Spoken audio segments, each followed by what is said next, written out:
2023 సంవత్సరంలో 9 రాష్ట్రాలకు శాసనసభలకు ఎన్నికలు జరగబోతూ ఉన్నాయి. తొలి రౌండ్లో ఫిబ్రవరి నెలలో 3 రాష్ట్రాలకు, అది కూడా ఈశాన్య రాష్ట్రాల్లో ఎన్నికలు పూర్తయినాయి.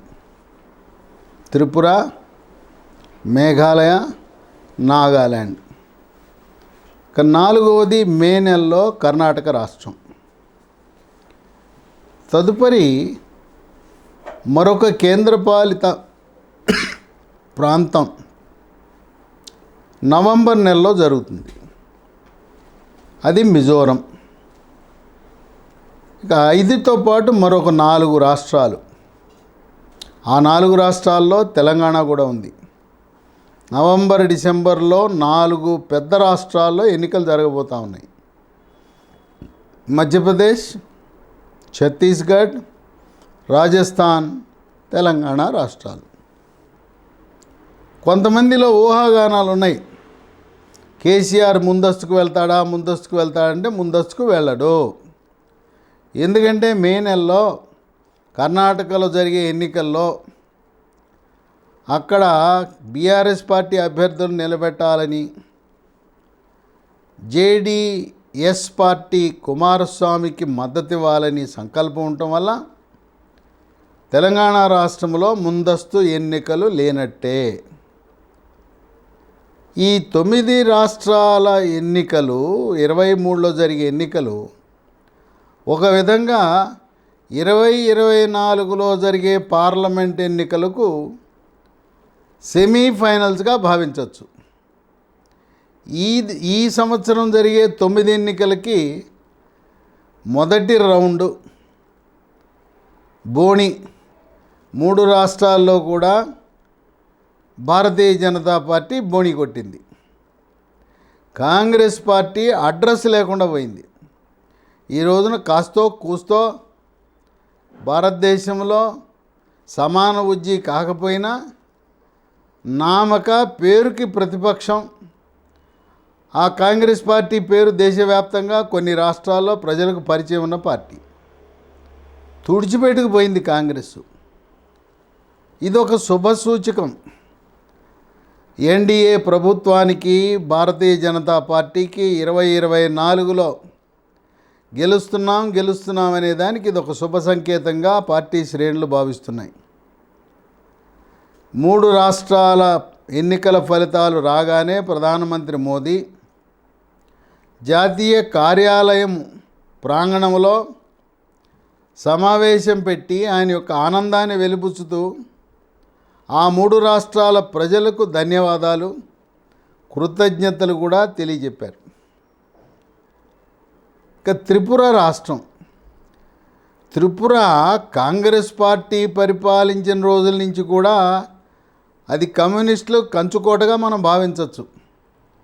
2018లో కంచుకోటను పగలగొట్టి కమ్యూనిస్టు పార్టీని పూర్తిగా నామమాత్రం కింద చేసి 2018లో భారతీయ జనతా పార్టీ త్రిపురలో అధికారంలోకి వచ్చింది. అంటే ఎర్ర జెండాలకు బలమైన రాష్ట్రంగా ఉన్న త్రిపురని భారతీయ జనతా పార్టీ కైవసం చేసుకోవడం అంటే ఒక విశేషం. దాన్ని మళ్ళీ 2023 ఎన్నికల్లో కూడా తిరిగి భారతీయ జనతా పార్టీ అక్కడ అధికారాన్ని నిలబెట్టుకుంది. అయితే అక్కడ కొన్ని కీలకమైన మార్పులు బీజేపీ జాతీయ నాయకత్వం చేసింది. అక్కడ ముఖ్యమంత్రిగా ఉన్న విప్లవ్ దేవ్ని ఆయన పనితీరు నచ్చక ఆయన మార్చి మాణిక్ సహా అనే నాయకుడిని భారతీయ జనతా పార్టీ తరపున ముఖ్యమంత్రిగా నియమించారు. ఎన్నికల ముందు మనం మారుస్తున్నాం, బెడిసి కొడుతుందా అని కొంత భయపడినా మాణిక్ సహా ఆయన పనితీరు, ప్రజలను ఆకట్టుకునే తీరుతో త్రిపురలో విజయభేరి భోగించారు. 60 సీట్లున్న త్రిపురలో భారతీయ జనతా పార్టీకి 32 సీట్లు వస్తే స్పష్టమైన మెజార్టీ వచ్చింది. కాంగ్రెస్ పార్టీ కేవలం 3 సీట్లకే పరిమితమైంది త్రిపురలో. ఇక మేఘాలయకు వస్తే మేఘాలయలో 60 సీట్లు ఉన్నాయి. 60లో 59కి మాత్రమే ఎన్నికలు జరిగాయి. కాంగ్రెస్ పార్టీ గతంలో వాళ్ళ బలం 21 మంది ఉన్న బలం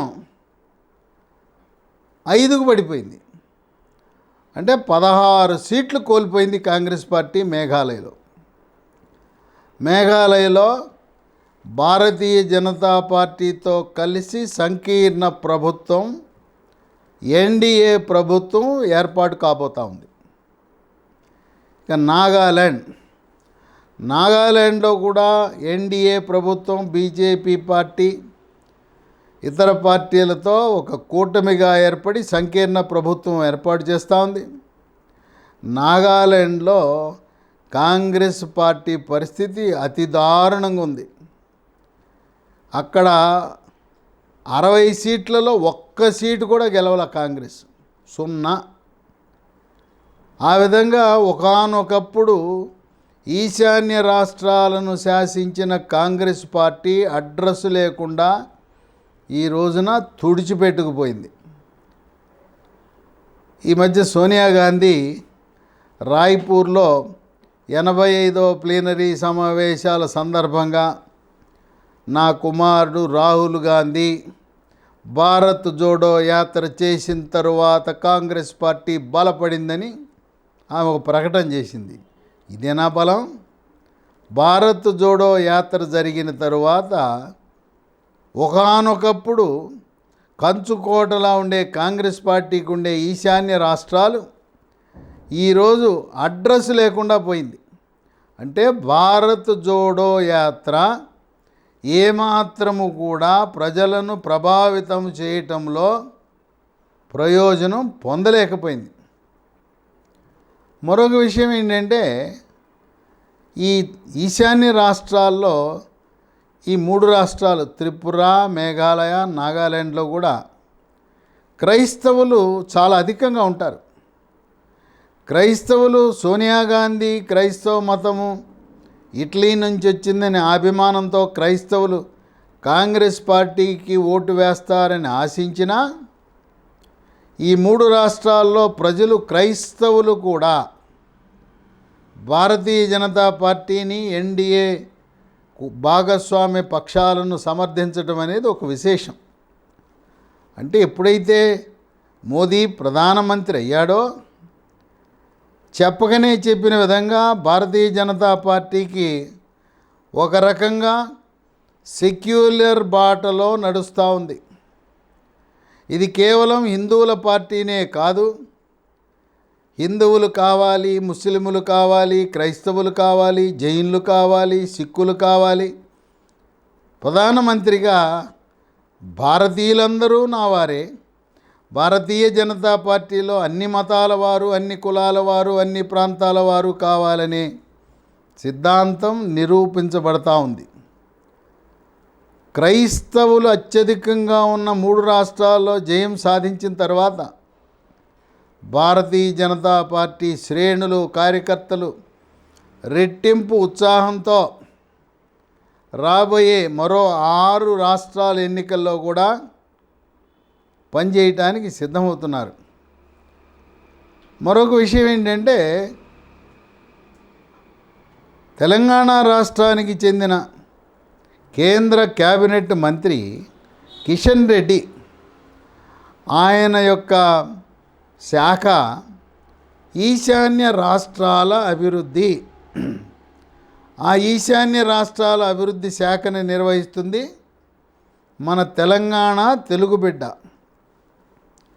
ఆయన ఈ బాధ్యతలు చేపట్టిన తరువాత తరచుగా ఈశాన్య రాష్ట్రాలను అక్కడ పర్యటిస్తూ వాళ్ళ స్థితిగతులను, వాళ్ళ సమస్యలను అధ్యయనం చేసి అస్సాం ముఖ్యమంత్రి హిమంత్ బిశ్వ శర్మతో సంప్రదింపులు చేసి ఒక రకంగా చెప్పాలంటే ఈశాన్య రాష్ట్రాలన్నింటినీ కూడా సమన్వయపరుస్తున్న నాయకుడు ఎవరైనా ఉన్నాడంటే అస్సాంలో ఉన్న హిమంత్ బిశ్వ శర్మ.